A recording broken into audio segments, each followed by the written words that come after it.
శ్రీమాత్రే నమః. మిత్రులందరికీ శుభోదయం. ఈరోజు శ్రీ క్రోధినామ సంవత్సర వైశాఖ శుద్ధ త్రయోదశి మంగళవారం. ఈరోజు స్వాతి నక్షత్రం. ఈరోజు మే 21, 2024 తేదీ మంగళవారం. ఈరోజు వజ్రం ఉదయం 11:14 అయితే 12:57 వరకు ఉంది. దుర్ముహూర్తం ఉదయం 8:05 అయితే 8:56 వరకు ఉంది. మళ్ళా తిరిగి దుర్ముహూర్తం రాత్రి 10:48 అయితే 11:32 వరకు కూడా దుర్ముహూర్తం ఇవ్వడం జరిగింది. ఈరోజు పంచాంగరీత్యా ఈ రకమైనటువంటి ఫలితాలు గోచరిస్తున్నాయి. అలాగే ఈరోజు నక్షత్రం అయినటువంటి స్వాతి నక్షత్రం ఎవరికి తారాబలం కుదురుతుందో మనం పరిశీలించినట్లయితే అశ్విని, కృత్తిక, మృగశిర, పునర్వసు, పుష్యమి, మక, ఉత్తర, చిత్త, విశాఖ, అనురాధ, మూల, ఉత్తరాషాఢ, ధనిష్ట, పూర్వభద్ర, ఉత్తరాభద్ర. ఈ నక్షత్రంలో జన్మించినటువంటి మన మిత్రులందరికీ కూడా ఈరోజు నక్షత్రం అయినటువంటి స్వాతి అనుకూలంగా ఉంటుంది. అందువల్ల ఇప్పుడు చెప్పుకున్నటువంటి నక్షత్ర జాతకులందరికీ ఈరోజు శుభకరంగా ఉండే అవకాశం ఉంది. అలాగే ఈరోజు రాశిఫలంలో మనం పరిశీలించినట్లయితే మేషరాశిలో జన్మించిన వాళ్ళకి ఈరోజు విశేషమైనటువంటి లాభం కలుగుతుంది. వీరు అనుకున్నటువంటి కార్యక్రమాలన్నీ కూడా సకాలంలో పూర్తి చేయగలుగుతారు. కలత్రపూర్వక ధనలాభం కలుగుతుంది. మనశ్శాంతి లభిస్తుంది. వృషభ రాశిలో జన్మించిన వాళ్ళకి అంతర్గత బహిర్గత శత్రువుల వల్ల అనేక ఇబ్బందులు ఎదుర్కొనే అవకాశం ఉంది.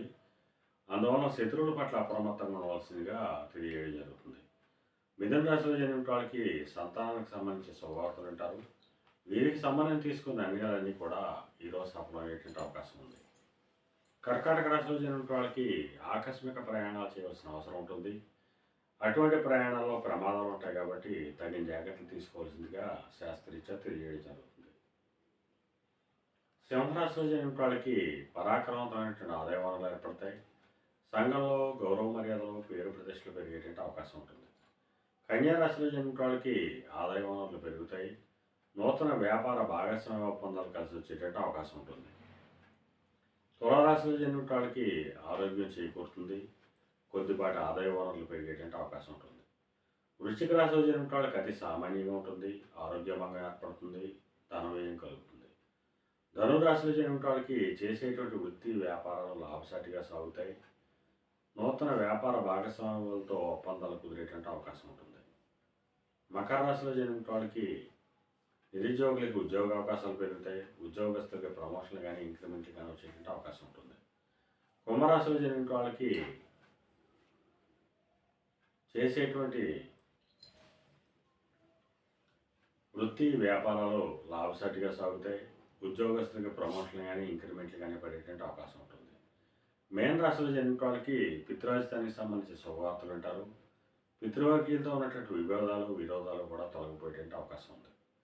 ఈరోజు ద్వాదశ రాశి యొక్క ఫలితాలు ఈ రకంగా తెలియజేయడం జరిగింది. అలాగే ఈరోజు కుజరాహుల కలయిక వచ్చింది. ఈ రెండింటి కలయిక ఎప్పుడు వచ్చినప్పటికీ కూడా దండనాధికారం కలిగినటువంటి డిపార్ట్మెంట్ అనగా జ్యుడిషియల్ డిపార్ట్మెంట్లో ఉన్న వాళ్ళకి కానీ, పోలీస్ డిపార్ట్మెంట్లో ఉన్న వాళ్ళకి కానీ, ఇన్కమ్ ట్యాక్స్ డిపార్ట్మెంట్లో ఉన్న వాళ్ళకి కానీ, రెవెన్యూ డిపార్ట్మెంట్లో ఉన్న వాళ్ళకి కానీ ఈరోజు మిక్కిలి శుభదాయకంగా లాభదాయకంగా అవకాశం ఉంది. అందువల్ల ఈ డిపార్ట్మెంట్లో ఉన్నటువంటి వాళ్ళతో మిగిలిన వాళ్ళందరూ కూడా అప్రమత్తంగా జాగ్రత్తగా ఉండవలసిందిగా తెలియజేయడం జరుగుతుంది. ఎందువల్లంటే వాళ్ళకి శుభకరంగా ఉన్నప్పుడు ఎక్కువగా పోలీసు వారు కానీ, లేదా రెవెన్యూ కానీ, ఇన్కమ్ ట్యాక్స్ డిపార్ట్మెంట్ కానీ ఇవన్నీ కూడా ప్రజల మీద కొద్దిగా ఒత్తిడి తెచ్చేటువంటి అవకాశాలు వారికి ఎక్కువ ఉంటాయి. అందువలన మిగిలిన మిత్రులందరూ కూడా ఈ డిపార్ట్మెంట్లతో ఏమైనా లావాదేవీలు ఉన్నట్టయితే మరుసటి రోజుకి వాయిదా వేసుకోవడం ఎంతైనా మంచిదని చెప్పి తెలియజేయడం జరుగుతుంది. అలాగే ఈరోజు మంగళవారం ఆ సుబ్రహ్మణ్యేశ్వర స్వామిని, షణ్ముఖుని తేనెతో కానీ శ్రీరసంతో కానీ అభిషేకించినట్టయితే సర్వశుభాలు కలుగుతాయని చెప్పి శాస్త్రీరీత్యా తెలియజేయడం జరుగుతుంది. అలాగే ఈరోజు అదృష్ట సంఖ్యలుగా 1, 3, 9 తెలియజేయడం జరుగుతుంది. ఈ అదృష్ట సంఖ్యలు కలిగిన మన మిత్రులందరికీ కూడా ఈరోజు అంతా శుభకరంగా ఉండే అవకాశం ఉంది. అలాగే ఈరోజు లేత పసుపు రంగు వస్త్రాలు కానీ, లేదా లేత ఎరుపు రంగు వస్త్రాలు కానీ, లేదా ధవళ వస్త్రాలు కానీ ధరించినట్టయితే సర్వశుభాలు కలుగుతాయని చెప్పి శాస్త్రీరీత్యా తెలియజేయడం జరుగుతుంది. అలాగే మరలా రేపు శుభోదయం కార్యక్రమంలో మరలా కలుసుకుందాం. అంతవరకు మన మిత్రులందరికీ మరొకసారి శుభోదయం. ఇట్లో మీ పెదబాబు సిద్ధాంతి వలాల మామిడి.